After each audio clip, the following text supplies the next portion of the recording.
Vicepresidente, háblenos sobre este evento tan importante que seremos sede en El Salvador. Sí, de hecho, justamente vamos a ser la sede de una segunda conferencia sobre el futuro de Centroamérica.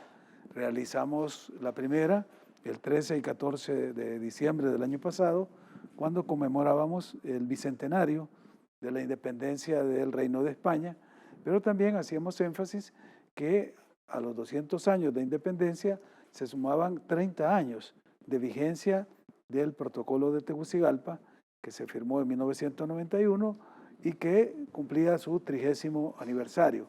Con este protocolo se creó el Sistema de la Integración Centroamericana, conocido como SICA. La sede está aquí en El Salvador y para nosotros pues era emblemático esa fecha en septiembre del 2021 y decidimos realizar esta jornada de reflexión sobre el futuro de Centroamérica. Lo hacíamos justamente con la pandemia del COVID, que había puesto en pausa muchos de los procesos en la integración y había pues puesto también a prueba los liderazgos, tanto regionales como nacionales. El Salvador tenía la virtud de poder mostrar el liderazgo de nuestro presidente Nayib Bukele frente a la pandemia y cómo habíamos ido evacuando de distintas maneras, con medidas preventivas, con medidas reactivas, con proyecciones de futuro, esos desafíos que planteó la pandemia. Ahora, un año más tarde, nos encontramos con la buena noticia y aprovecho para darte la primicia, ningún otro medio la va a tener de parte nuestra, y es el hecho que ya elegimos al secretario general del SICA. Habíamos pasado un poco más de un año con la cefalía de esta importante entidad del sistema de integración y el 11 de este mes de agosto, en la cumbre de presidentes y jefes de Estado que se llevó a cabo bajo la presidencia pro tempore de República Dominicana, se acordó elegir al señor Werner Isaac Vargas como nuevo secretario general del SICA. Esto nos permite ya, y él va a estar presente en la conferencia que vamos a tener el próximo lunes 22 de agosto, para dar pues, un mensaje sobre los rumbos que va a tomar el proceso de integración durante su mandato. Vicepresidente, ¿por qué son tan necesarios estos espacios y por qué es tan importante destacar ese esfuerzo que se está haciendo como gobierno para poder generarlos? Mira, el presidente Bukele nos instruyó cuando nos designó como comisionados especiales para la integración, de trabajar por eso que tú mencionabas al principio, ese sueño de Morazán, de la reconstrucción de la patria grande. Porque es importante que nos veamos reflejados en el mundo contemporáneo como una región que, como lo decía anteriormente, cuando nos independizamos de España éramos 5 provincias. Ahora, cuando cumplimos 31 años, hoy en este mes de septiembre, de la firma del protocolo de Tegucigalpa, somos 8 estados, porque a las 5 provincias se sumó Panamá, Belice y la República Dominicana. Entonces, reflexionar como región implica presentarle a la comunidad internacional, a nuestros pueblos, esa visión regional. Sumado a los 8 estados, somos la 4ª economía de América Latina, solo superados por Brasil, México y Argentina. Luego sigue la región SICA. Imagínate la importancia que tiene ese peso económico en el concierto de las naciones. Somos una región privilegiada por la situación geográfica que unimos las dos masas continentales, la América del Norte y la América del Sur. Somos ese puente natural y además la conectividad entre los dos grandes océanos. Y además de eso, somos ya prácticamente el nivel de una potencia media europea, con más de 550.000 kilómetros cuadrados, 60 millones de habitantes, es decir, te da una presencia como un sujeto relevante en la comunidad internacional.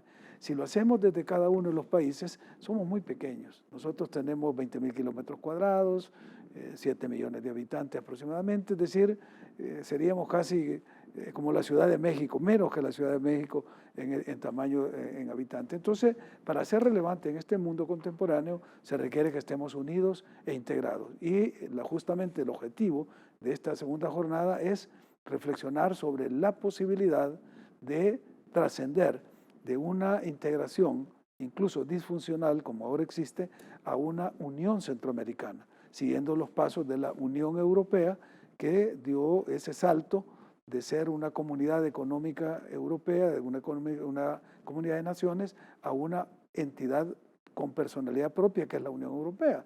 Y nosotros hicimos antes que ellos el acuerdo de Tegucigalpa en el 91, ellos lo hicieron en Maastricht en el 92, pero luego nos quedamos estancados y ellos avanzaron. Y en el 2009, en Lisboa, acordaron crear la Unión Europea. Y ahora mira las ventajas que les ha traído el tener ese espacio común. Entonces, creo que vale la pena seguir los pasos de los proyectos exitosos, desde las propias características de cada una de nuestras regiones. Por eso es que el debate y la discusión que vamos a tener con distintos conferencistas que vienen de España, vienen de Argentina, vienen de Centroamérica, por supuesto salvadoreños que están vinculados a este tema, y eso va a enriquecer la discusión. Así que esperamos que todos nos puedan seguir, que estén atentos. Tenemos más de 200 personas confirmadas que van a estar presencialmente atendiendo el tema, diputados del Parlamento Centroamericano, miembros de la Corte Centroamericana de Justicia, funcionarios de gobierno de alto nivel, ministros, los vicepresidentes que han sido invitados, ya confirmaron algunos. Entonces, esto le va a dar ese realce y ese peso a la conferencia. Voy a destacar, primero, gracias por la primicia. Nos caracterizamos en Entrevista M por tener esas primicias para los salvadoreños, y eso queremos, tener un país informado, un pueblo informado de primera mano. Vicepresidente, voy a destacar de nuevo este liderazgo que como gobierno estamos teniendo, estamos siendo protagónicos como país para poder enfrentar todos estos desafíos, unirnos como centroamericanos y enfrentar tantos desafíos que estamos enfrentando. Sin duda, uno de los principales son los desafíos económicos. Por supuesto, y fíjate que la región centroamericana, como te decía, siendo la cuarta economía de América Latina, presenta muchas, pero muchas fortalezas en varios campos. De hecho, somos exportadores importantes en los mercados internacionales, no de productos como el petróleo, los minerales o las piedras preciosas, pero sí de algunos productos que sirven como commodities para establecer y elaborar productos terminados. Y en el caso de productos agrícolas, somos relevantes en la exportación de café. Solo en una región de 3 países que coordinamos los 3 vicepresidentes, que se llama el Plan Trifinio, donde estamos Honduras, Guatemala y El Salvador, exportamos el 5% de todo el café a nivel mundial. Y en el caso del cardamomo, somos el primer exportador, siendo Guatemala quien tiene el liderazgo en este tema. Y así podríamos mencionar una serie de aportes que hacemos a la economía mundial. Pero en el caso nuestro de El Salvador, que es un caso que tiene que ser estudiado por economistas y por estudiosos de la ciencia económica, nuestro país ha demostrado que aún en la pandemia y a pesar de la pandemia hemos mantenido el crecimiento económico. El año pasado, reportaba el Banco Central, crecimos 10.3%. O sea, nunca el país había llegado a 2 dígitos de crecimiento. Las exportaciones aumentaron en más de 30%. Recuperamos todos los empleos que se habían perdido durante la pandemia, y el Seguro Social reporta la recreación de más de 60,000 nuevos empleos en la economía formal, es decir, que reportan y pagan la cuota de seguridad social. En el CNR hemos comprobado que hubieron más de 5,000 nuevas empresas que se inscribieron. Es decir, con todas estas cifras, el aporte económico que podemos ir haciendo como país y como región puede demostrar, y estas son cifras también de CEPAL, que ha estado atenta al estudio de cómo evoluciona el progreso económico y la reacción de nuestras economías ante la crisis mundial, con algunos ejemplos que pueden servir incluso para otros países. Un país y una región que sabemos ha estado empobrecida, ha estado desgraciadamente sobreviviendo a altos niveles de corrupción, vicepresidente. Y más que eso, y voy a citar aquí unas palabras que dijo un funcionario de la Casa Blanca, de la actual administración, el señor Juan González, una vez en Guatemala, refiriéndose a los modelos de la región centroamericana y justamente a los fenómenos de la corrupción, de la exclusión de los grandes sectores mayoritarios, dijo que nuestros países habían estado gobernados por élites depredadoras. Es el calificativo que dio Juan González a los grupos que habían estado gobernando estos países durante décadas, si no siglos. Y ahora la idea es ir revirtiendo estos procesos. De hecho, existe una agenda social para el desarrollo en Centroamérica, que es uno de los déficits que tenemos, la construcción de la Agenda Social Regional, que fue aprobada hace un par de años antes de la pandemia, y que por la pandemia ha tenido que ser revisada por los organismos de la región con auxilio de algunas agencias de Naciones Unidas, porque necesitamos atender estos sectores vulnerables, los sectores menos favorecidos económicamente, y que además, y esta es otra cosa que los centroamericanos debemos estar conscientes, vivimos en una de las regiones más vulnerables del hemisferio. Aquí, si no hay terremotos, hay huracanes, hay volcanes en erupción, es decir, tenemos una serie de fenómenos naturales que nos afectan. Y además, los efectos negativos del cambio climático nos golpean. Hemos visto sequías, inundaciones que afectan la producción agrícola, sobre todo, nos destruyen infraestructura, a pesar que no contribuimos a los efectos del cambio climático en la emisión de gases, pero sí nos afectan los resultados. Y ese es un llamado que hemos hecho en diversas ocasiones a los países de primer mundo, que es de donde más se emiten estos gases del efecto invernadero. Pero también, y esta es una política que hay que reconocer al actual ministro de Hacienda, Alejandro Zelaya, que pues, mi reconocimiento a su labor, porque ha tenido la previsión de buscar dentro de los financiamientos internacionales la creación de los seguros paramétricos, que es un mecanismo de los estados para poder hacer frente a desastres y afectaciones, sobre todo en obras grandes de infraestructura. Una tormenta como la Iota o los que se dieron hace un par de años aquí en la región, que puede destruir una carretera, una presa, un puente, si el Estado no tiene este tipo de mecanismos para reconstruirla, pues tiene que o vivir con el daño ocasionado o recurrir a otros fondos destinados a otros programas. En cambio, si se contratan este tipo de seguros, que Alejandro lo mencionaba en más de una ocasión, que estamos contratando seguros paramétricos para que el país pueda tener recursos y poder responder ante efectos dañinos de estos fenómenos naturales. Una agenda social y un presupuesto en inversión pública sumamente importante que se convierte en una esperanza para el pueblo salvadoreño, vicepresidente. Definitivamente. Yo hace poco tenía una conversación con empresarios europeos en el marco de la Jornada de Europa, el Día de Europa, y les planteaba eso, que nosotros estamos haciendo una apuesta muy fuerte en temas que tienen que ver con la inversión pública, pero en campos que incluso a ellos les interesaba, que es en el tema de energías renovables, de ir buscando cómo cerramos la brecha digital. Les explicábamos cómo hemos podido atender una de las demandas que más tienen las sociedades como la nuestra si queremos cerrar la brecha digital. Y es el hecho de poder distribuir entre todos los estudiantes y maestros del sector público, de las escuelas públicas, las computadoras, las laptops y las tablets para los estudiantes y los maestros, con lo cual estamos garantizando que las próximas generaciones no solo van a ser alfabetizadas en la era digital, sino también educadas ya con procesos importantísimos que van a permitir a El Salvador ser competitivo con una población educada en la era digital. Pero además, y esto tiene que ver con los economistas, que ellos manejan esa fórmula mágica de que por cada dólar invertido por parte del Estado, o sea, de inversión social, si se lograse que hubiesen 4 o 5 dólares del sector público, se lograrían niveles de crecimiento arriba del 5%. Entonces, creo yo que eso que tú mencionas, que es importante, el flujo de recursos que se están aplicando a la inversión social en salud,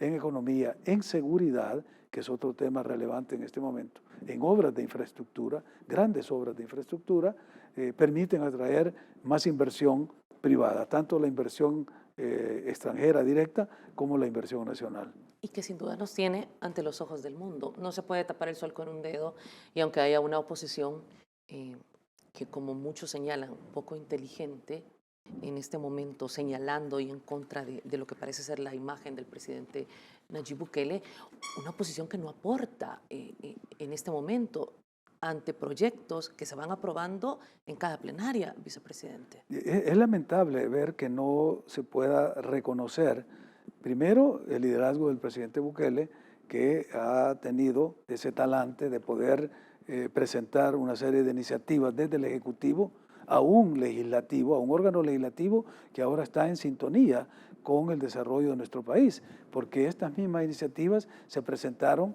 hace 2 años, desde que llegamos al gobierno en el 2019, pero teníamos una asamblea legislativa controlada y dominada por los 2 partidos que administraron este país durante los últimos 30 años, desde los acuerdos de paz hasta el 2019, y mira en qué país nos dejaron, qué es lo que heredamos. Un país sumamente endeudado, con un sistema hospitalario en crisis total, con un sistema educativo, con escuelas no solo físicamente destruidas, sino como objetivos de los grupos criminales de las maras. En fin, ¿para qué contar lo que todo el pueblo sabe? Pues bueno, ahora con estas iniciativas del presidente y con el acompañamiento del órgano legislativo, hemos podido ir no solo superando esos obstáculos, sino mostrándole al mundo otro rostro de El Salvador. El Salvador de ahora ya no es El Salvador de hace 3 años cuando nosotros llegamos, ni de los 2 primeros años, donde a pesar de los esfuerzos del Plan Control Territorial, todavía habían cotas de homicidio altas, las cuales fuimos reduciendo hasta llegar al momento actual en que tenemos ya semanas completas con 0 homicidio. Pero lo que tú dices es una oposición ciega, obstinada, que solo tiene eco en algunas ONGs, en algunos centros de pensamiento y algunos medios oficiales de los sectores del pasado, 2 periódicos que están constantemente atacando, resaltando, haciendo quedar mal, según ellos, al presidente, pero no se dan cuenta que el daño se lo hacen al país, porque cuando se está reportando constantemente una imagen negativa y crítica, no se le está haciendo daño al presidente, porque el daño se le hace a un país que por suerte, y esto es una verdad que todos hemos podido comprobar, que los inversionistas, los medios independientes que no tienen una agenda y no reciben la información de los medios nacionales, cuando vienen acá el reporte es totalmente diferente. Porque ya lo hemos dicho, la mentira tiene piernas cortas y la verdad siempre la alcanza. Entonces, cuando ellos están reportando una serie de hechos que no son ni verificables ni ciertos, la realidad va desmontando esta campaña. Así que el problema es de ellos, porque el pueblo está constantemente expresándose. Si tú ves en todas las mediciones, no solo la popularidad del presidente está puesta a toda prueba, sino que sigue creciendo. Y la aceptación de sus medidas también, la aceptación de la medida del Plan Control Territorial y su última expresión del estado de excepción, goza del más del 90% de aceptación en el país. Por más que algunos sectores, sobre todo de algunos medios internacionales, que hacen eco a lo que le reportan de acá de El Salvador, la oposición y los medios de esta oposición lo hagan, la población salvadoreña está totalmente satisfecha con las medidas. Nos hemos quedado hablando de El Salvador, de este país que amamos, de este país que nos vio nacer, del cual hemos sido testigos por muchas décadas, vicepresidente, por muchas décadas de todas las deudas que existen, de todas las necesidades que la población ha enfrentado, como usted ya lo señalaba, en salud, en educación, en seguridad. No nos pueden venir a contar, lo hemos visto, lo hemos comprobado. Y estamos hablando también con el vicepresidente de que la próxima semana se desarrollará esta segunda conferencia sobre el futuro de Centroamérica. Este es el país que tenemos hoy por hoy, un país que va en transformación. Pero quisiera preguntarle también, vicepresidente, para ir terminando este tema, ¿qué reflexión espera usted de esta segunda jornada que se realiza? Tengo entendido que se contará con la participación de constitucionalistas, especialistas integracionistas con amplia experiencia, usted ya lo señalaba, de diferentes países.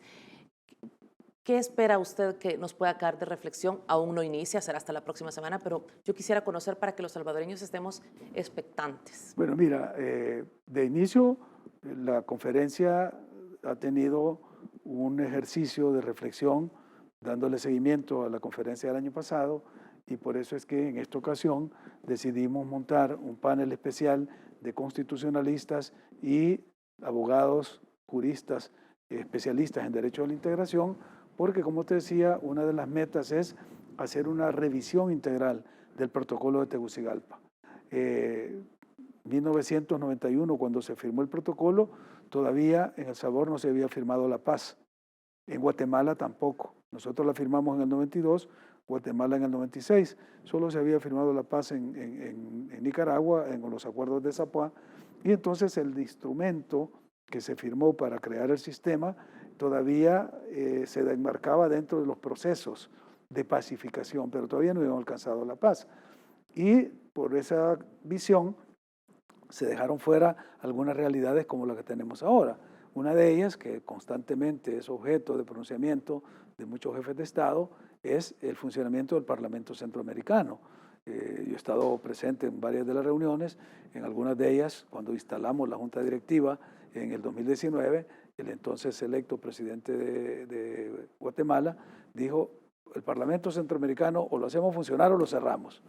Y bueno, era cierto, es decir, hay una especie de no frustración, pero sí de no satisfacción del trabajo que hace el Parlacén, pero es porque no tiene las facultades legislativas, porque no se le han otorgado esas facultades que tiene tu Parlamento de legislar. En esta reunión que tuvimos el 11 de agosto, los jefes de Estado, la presidenta de Honduras dijo lo mismo. El Parlamento Centroamericano o lo hacemos funcionar o si no Honduras se sale el otro año. Y ha habido ese sentimiento. Entonces, una de las cosas que le hemos planteado a los constitucionalistas y a los especialistas en Derecho a Integración es que al momento de revisar el tratado constitutivo del SICA, que se haga una revisión para poder integrar como órgano fundamental en una estructura con visión republicana, con la separación de los órganos y funciones, los tres órganos fundamentales, una cumbre presidencial, que sería una especie de ejecutivo, un parlamento o congreso que legisle, que llenaría la función legislativa con normas comunitarias, universales, obligatorias, erga omnes para toda la región centroamericana, definiéndoles cuáles son sus competencias y en qué áreas va a legislar para evitar que haya la intromisión en los derechos internos de cada uno de los estados, pero que sí haya seguridad de que va a haber normas de carácter regional. Y luego una función jurisdiccional que sería la Corte Centroamericana de Justicia, que esa sí está en el protocolo de Tegucigalpa. El estatuto de la Corte está contemplado en el protocolo, pero no el Parlacén. Y así hay muchos de los temas que creemos y esperamos que los abogados, los juristas, puedan dar sus opiniones sobre ese tema y dejarnos la tarea para seguirlos elaborando, sistematizando, compartiendo con los 8 estados, porque la idea es que todos los 8 estados miembros del SICA puedan tener la posibilidad de pronunciarse sobre este tema, a efecto de escuchar las opiniones y llevarlo a los niveles de toma de decisiones, porque para que este protocolo se pueda reformar se requiere la voluntad de los jefes de Estado. Y ahí es donde necesitamos llevarles a ellos unas propuestas que sean viables, que sean factibles, que sean aceptadas, para que le podamos dar ese impulso a la integración y pasar a lo que hemos dicho, la Unión Centroamericana. En los últimos 15 años, antes del gobierno del presidente Nayib Bukele, en 15 años, en gobiernos de Arena y del FMLN, solo se reportaron 5 días en 15 años sin homicidios. En agosto del año 2015, 918 salvadoreños fueron asesinados. 918 vidas fueron truncadas y con ellas el futuro de ese número de familias en un solo mes en el año 2015. Al ver estas estadísticas y ver que en la gestión del presidente Nayib Bukele, gracias a Dios, afortunadamente, podemos ir contando días tras días sin homicidios, podemos afirmar que el régimen de excepción y el plan control territorial ha sido la única solución para darle este giro tan drástico a la historia salvadoreña. Sin ninguna duda. O sea, no me cabe duda que la aplicación del plan control territorial, que como lo hemos dicho, se inició el 19 de junio de 2019. O sea, apenas teníamos un poco más de 2 semanas de haber llegado al gobierno cuando el presidente anunció la implementación del plan de control territorial. En esa época se anunciaron las 7 fases. La primera era ir a recuperar los territorios, porque las pandillas los tenían controlados. Mucho más de 1/3 del territorio nacional estaba bajo control de las pandillas. Había que ir a recuperarlo. Se hizo la primera fase. La segunda era llevar los servicios del Estado a esas comunidades donde no se podía llegar con la salud, los proyectos como Fosalud o las unidades de salud en las comunidades, era imposible llegar. Los médicos, las enfermeras se resistían porque o eran renteados, quiere decir extorsionados, o amenazados, asesinados, violados, etc. Entonces se llevó los servicios públicos, la educación a las escuelas, que eran objetivos de las pandillas. Ahí reclutaban niños para las pandillas o que sirvieran de mensajeros o incluso algunos eran asesinados. Por eso se dio en el régimen anterior un flujo de niños migrando hacia Estados Unidos sin acompañante por el riesgo que tenían en las escuelas. Se llevaron también servicios de recreación, de deportes, se hicieron parques para patinetas, se construyeron los cubos, que vale la pena recordar. El cubo es el Centro Urbano de Bienestar y Oportunidades, un proyecto que muchos países lo están solicitando porque es una opción de un espacio público para jóvenes en zonas de riesgo donde ellos pueden tener acceso a internet, a juegos, videojuegos, bibliotecas, etcétera. El primero lo hicimos con la colaboración de la Unión Europea, pero ya hay un presupuesto de casi 100 millones de dólares para ir haciendo cubos en todo el país. Entonces, la tercera fase a la que íbamos fue donde la oposición ciega y absurda de la Asamblea Legislativa no quiso ratificar el préstamo de 109 millones de dólares que había otorgado el Banco Centroamericano de Integración Económica para equipar a nuestras fuerzas del orden. Porque como encontramos la policía y encontramos la Fuerza Armada, no estaban en condiciones de ganar una guerra a las pandillas. Las pandillas tenían mucha más capacidad de fuego, mejor armamento, mejor equipamiento, mejor inteligencia, organización, campamentos, desde los cuales enfrentaban a los cuerpos de seguridad. La policía andaba con pistolas de 3 balas, con vehículos que había que empujarlos, no tenían radios de comunicación, chalecos antibalas. Todo eso se iba a adquirir con ese préstamo. Al no otorgarlo la Asamblea Legislativa, tuvimos que esperar hasta que llegara la actual Asamblea, que tomó posesión el 1 de mayo, para que ese préstamo se otorgara. Y con esos recursos tenemos una policía armada adecuadamente, protegida adecuadamente, con comunicación adecuada, con munición suficiente, con vehículos especiales, los Yago y los Sandcat que se van a adquirir, con drones, y por eso el éxito que está teniendo en este momento esa campaña que se llama Guerra contra las Pandillas, porque los 2 años en los que estuvo vigente el Plan Control Territorial, en los que se fue construyendo un mapeo, una identificación de cómo operaban estos grupos y la población fue brindando la información, ha permitido que ahora la campaña que se ha hecho en menos de 6 meses se ha capturado ya más de 50,000 delincuentes y criminales, sin que haya habido derramamiento de sangre, porque es lo que muchos quisieran ahora, ver que hay enfrentamientos y que hay muertos para salir a reportar lo que quieren decir afuera, que aquí hay violación de derechos humanos, que aquí hay un Estado dictatorial, autoritario. Y lo que hemos visto es unas acciones de operaciones quirúrgicas de la fuerza pública que llegan y capturan y los ponen a la orden del juez. Entonces, el estado de excepción o régimen de excepción ha sido el instrumento legal que ha utilizado el gobierno para proveerle a las fuerzas del orden público un marco normativo que les permita actuar dentro de la ley. Porque si no se hubiera decretado ese estado de excepción y no se hubieran suspendido las garantías constitucionales, como son el Estado, el derecho de asociación, la intervención de las comunicaciones, ampliar el plazo de la detención administrativa de 3 a 15 días y limitar el derecho de defensa mientras están detenidos, que son las 4 garantías que se han suspendido, se hubiera actuado en contra de la Constitución. Pero al hacer esa suspensión, que lo hace la Asamblea Legislativa a petición del órgano ejecutivo, en base al artículo 29, pues estamos actuando dentro de la ley. Vicepresidente, suena mezquino escuchar esta intención por parte de la oposición a negarse los fondos a la seguridad de un país que tenía un derramamiento de sangre terrible. Pero muchos señalan que es aún más mezquino que exista esta defensa férrea para estos grupos. ¿Qué es lo que estamos viendo en esta oposición actual? Bueno, acuérdate que la oposición como política como tal ha perdido relevancia. El pueblo los descartó en las elecciones del año pasado, de febrero del 2021, y entonces lo que han quedado son sus voceros. Ahí vienen estas ONGs que están vinculadas. Si tú ves, a mí me da risa ver cuando salen 2 señoras vinculadas al FMLN hablando de las violaciones de derechos humanos y del Estado dictatorial, cuando solo en los 2 gobiernos del FMLN, y esto está documentado, yo tengo el documento oficial, solo en los 2 gobiernos del FMLN hubieron más de 40,000 salvadoreños asesinados.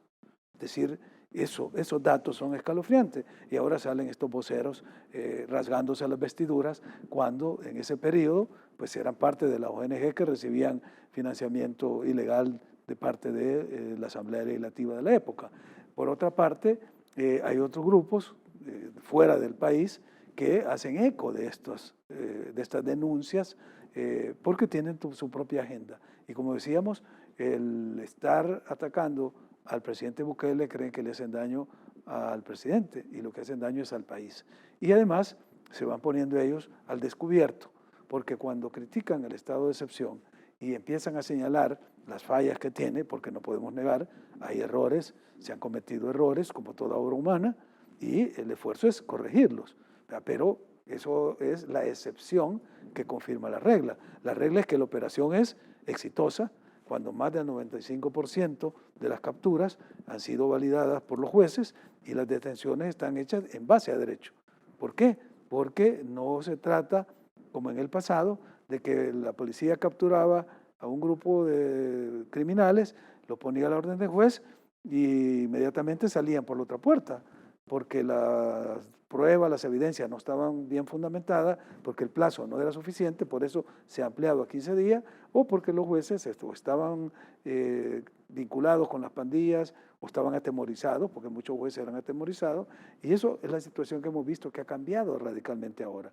Y estos señores incluso se oponen a que hayan lo que en otras partes se llama los jueces sin rostro, para que no se sepa qué juez está juzgando a qué tipo de pandilla o a qué pandillero o a qué estructura criminal, para evitarle que hayan vendetas contra los jueces o sus familiares. O sea, como tú dices, si bien es escandaloso el nivel de crímenes, de violencia que vimos en el pasado, es todavía más indignante ver que hayan personas que salen en defensa de esta situación y que piden que volvamos al pasado, que ese es lo más contradictorio y contrasentido, pedir que regresemos a como estábamos antes, es decir, realmente no se entiende, a menos que tengas una agenda y seas insistentemente vocero de una oposición política que por sí misma no se puede expresar porque el micrófono, el megáfono, todos los parlantes, el pueblo se los quitó el día 28 de febrero del año pasado. El presidente de la República, Nayib Bukele, cuando dio su mensaje a la nación en su tercer año de gobierno en la Asamblea Legislativa el junio pasado, decía, esta guerra contra las pandillas no es mía, no es del gobierno de El Salvador, es una guerra de todos los salvadoreños. Y señalaba que era un momento único el que estábamos viviendo en nuestra historia como país.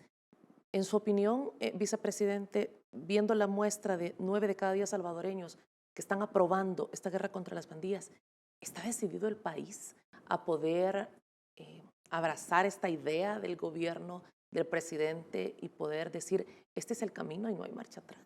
Sin ninguna duda, sin ninguna duda. Y yo creo que cuando se declaró la guerra contra las pandillas, después de aquel fin de semana sangriento de marzo, de finales de marzo, el Estado en su conjunto, porque no fue solo el gobierno, fue el Estado, porque reaccionó el órgano legislativo, el órgano judicial y el Ministerio Público, la Fiscalía, al declarar la guerra, hicieron el uso legítimo que lo habilita el derecho internacional humanitario de lo que se llama el jus ad bellum, o sea, el derecho a la guerra. Es un derecho que tienen los estados para proteger a sus poblaciones.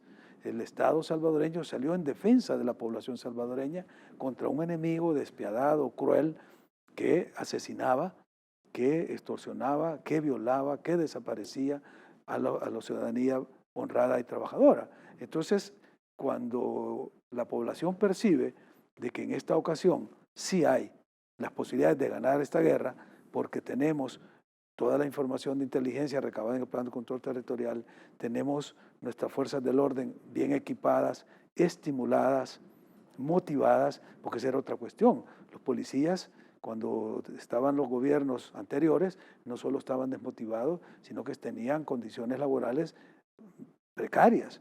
Aquí se les ha hecho un reconocimiento económico en sus prestaciones laborales que les permite a ellos entregarse más a su tarea de proteger a la población. Entonces, cuando ves eso, ves las fuerzas del orden, ves que la batalla se está ganando, la población tiene más confianza. Y ahora la participación de la población es más activa. Ellos están incluso señalando dónde están escondidos los que han logrado escaparse o están identificando a los que llegaban a cobrarle la renta. E incluso creo que ya se están dando algunos casos en los que la misma población ha capturado al pandillero que antes llegaba a cobrarle la renta y se lo ha entregado a la policía. Es decir, ya la población no solo está cobrando confianza en las instituciones, sino confianza en sí misma, porque estaba totalmente sometida al terror de los pandilleros, estaba totalmente doblegada ante el terror que imponía el de la pandilla, que no solo llegaba y le pedía una cora al que iba a entrar a la colonia o iba a salir de la colonia, era una especie de peaje, sino que a un padre de familia le decía que quería a su hija para que se fuera con el jefe de la pandilla y no había más que acceder. Es decir, esos hechos indignantes son los que ahora la población está viendo que ya no van a seguir. Y la idea es que esta situación sea irreversible, porque la población cuando se empodere a sí misma y tenga el respaldo del Estado y del gobierno, va a ser la que va a salir triunfante en esta guerra. El tema de la guerra contra las pandillas es irreversible, me decía. Yo creo que sí, es que yo creo que tiene que quedar ya en la conciencia, en la mente de nuestro pueblo, de que no hay marcha atrás. Ya esta guerra la vamos a ganar más temprano que tarde. No solo porque estamos liberando a las comunidades de ese flagelo que las tenía oprimidas, las tenía amedrentadas, sino porque además se está permitiendo que florezca una economía que estaba totalmente opacada por la acción criminal de estos grupos. Una persona quería abrir un pequeño negocio en una comunidad, ahí estaba el marero pidiéndole la renta. Un señor quería abrir un taller de reparación de carro, inmediatamente aparecía el marero cobrándole la cuenta. Una tienda, una pupusería. Ahora se ha sentido que esos negocios están floreciendo. Y no solo es en el nivel de la micro y pequeña empresa, que lo han reportado las gremiales de este sector. Lo has reconocido. No, por eso lo han reconocido las gremiales en el tema de la micro y pequeña empresa, pero también la gran empresa. Hemos visto las declaraciones del presidente de la ASI, de la Asociación Salvadoreña de Industriales, la misma NEP ha tenido que reportar y reconocer de que muchas de las empresas de ellos que pagaban renta ya no la pagan, pero todavía más los trabajadores de esas empresas que llegaban agobiados, que llegaban extorsionados, ahora se sienten más liberados y con mayor productividad en el campo económico. Así que, por una parte, nos congratulamos que se han salvado tantas vidas. Lo decía el presidente de la Asamblea Legislativa en esta última prórroga que se dio esta semana, que hay una cifra que no podemos medir. Así podemos saber cuántos capturados tenemos en este periodo, pero cuántas vidas se han salvado, no lo sabemos. Lo que sí estamos seguros es que son miles y decenas de miles de vidas las que se han salvado, de familias. Por lo tanto, la batalla es por la vida, pero además tenemos como un plus y como una ganancia adicional que la economía se está fortaleciendo. Solo la industria de transporte pagaba 36 millones de dólares al año a las pandillas. Y hemos visto que en el reporte que salía en el periódico El Diario de Salvador, el 91% de la industria del transporte ha dejado de pagar extorsión. Es decir, estamos viendo también los resultados económicos. Así que la batalla es irreversible, la vamos a ganar con el apoyo de toda la población. Sin duda que es otra historia, la del Salvador. Y usted dice con el apoyo de todo El Salvador. Vicepresidente, ya el Tribunal Supremo Electoral ha dado las fechas para las elecciones en el año 2024.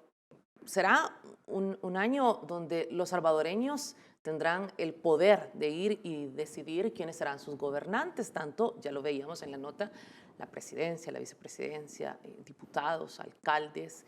¿Qué podemos esperar de este El Salvador que cada día se informa más, cada día demanda más y cada día conoce más sus derechos? Exactamente. Bueno, mira, como lo decía la presidenta, el ciclo electorales nuestros, cada 15 años coinciden las elecciones generales.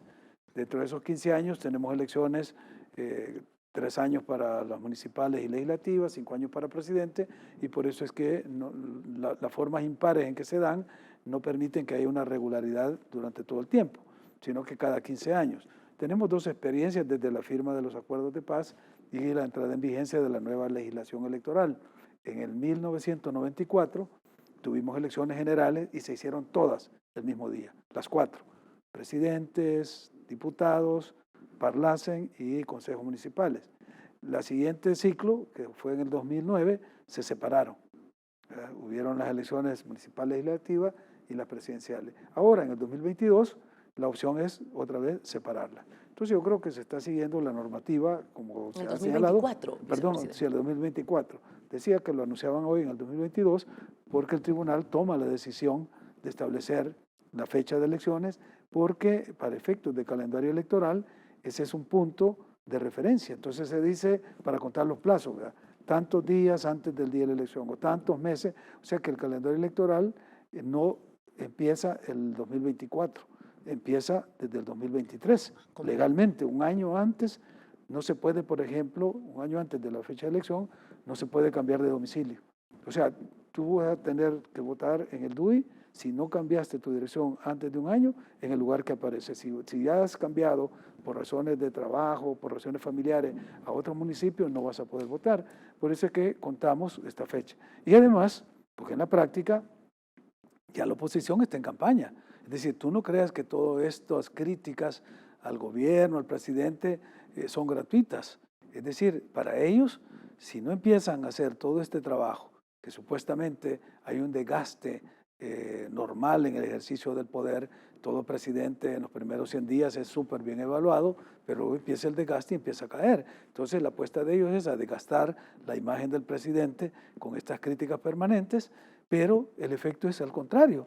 Cada vez que se hacen las críticas al presidente, crece su nivel de aceptación, pero ya están en campaña. O sea, pues que para efectos electorales debemos de entender en ese marco y a las entidades extranjeras que le hacen el juego a estos grupos acá, o lo hacen de manera ingenua y están cayendo en la trampa de caer ya en la campaña preelectoral que están haciendo estos grupos, o tienen una agenda de apoyarlos, porque muchos de estos sectores de la comunidad internacional, de algunos grupos de ONG internacionales, han estado vinculados a cualquiera de los dos partidos que administraron el gobierno en la época pasada y siguen manteniendo esos vínculos y siguen teniendo los mismos financistas, el mismo financiamiento. Entonces, con ellos no hay forma de discutir, ni de analizar, ni de razonar, porque ellos tienen una agenda y aunque tú les presentes las evidencias de todos los logros que el país tiene, que algunos de ellos los hemos mencionado acá, en el campo económico, en el campo social, educativo, de salud, de seguridad, de infraestructura, nunca lo van a reconocer porque tienen una agenda electoral. Y lástima pues que los grupos de fuera los financian y los apoyan. Pero hay otros que lo hacen de buena fe. Hay algunos sectores de fuera que creen en lo que les están diciendo porque las imágenes que se reproducen, que se comparten afuera del país, van orientadas a ese tipo. Pero cuando se dan cuenta que los están utilizando para fines electoreros, entonces la gente esa ya empieza a retirarse. Y hemos visto varias entidades que estaban apoyando y que estaban repitiendo el discurso de que aquí había una dictadura, un régimen autoritario, han empezado a venir sus propios monitores o a escuchar otras voces y se han estado retirando. Cada vez son menos los grupos que afuera apoyan a esta sección, porque todo el mundo sabe que ya estamos en campaña electoral. Y es importante decir que también esta nueva Asamblea Legislativa le ha brindado la oportunidad a los salvadoreños en el exterior, a nuestra diáspora, esa diáspora que está pendiente de la señal de Canal 10 y que tendrán la oportunidad de votar además, vicepresidente. Bueno, esa es una de las novedades que esperamos pueda ser la oportunidad que nuestra diáspora siempre estuvo esperando para mostrarse, para expresarse, para exigir su derecho a incidir en el futuro de nuestro país.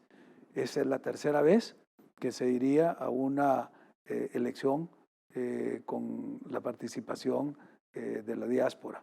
La primera en el 2014, donde los dos partidos, y te digo porque yo estuve muy directamente involucrado en ese ejercicio, los dos partidos tenían miedo hacia dónde se iba a ir el voto de la diáspora. Entonces trataron de bloquear.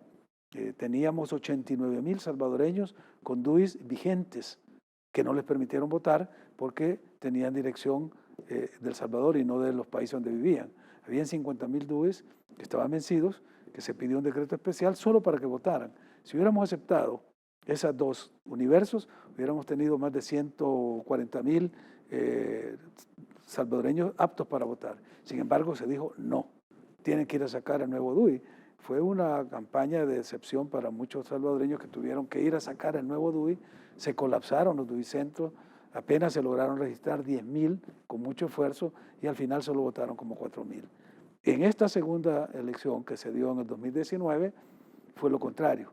Es decir, ya nuestra diáspora estaba más atenta, sí se sabía por quién querían votar y entonces los dos partidos se pusieron de acuerdo para bloquear el voto que la diáspora ya había expresado iba a ser para Nayib Bukele. Y entonces empezaron a bloquear con una serie de requisitos casi imposibles de cumplir.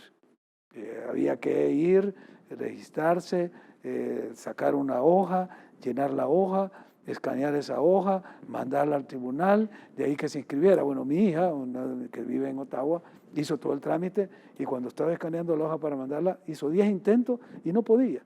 Hasta que me llamó y hablamos con un magistrado desde la época y pudo ella y pudo votar. Pero ese era un caso. Entonces hubo obstáculos para que votara. En la primera, porque Arena no sabía si el voto iba a ir para el FMLN o el FMLN para Arena. Y como la diferencia había sido muy pequeña en el 2009, de menos de 60.000 votos que ganó FUNE, y teniendo 150.000 salvadoreños afuera, dijeron, no, estos van a definir la elección. Entonces lo bloquearon.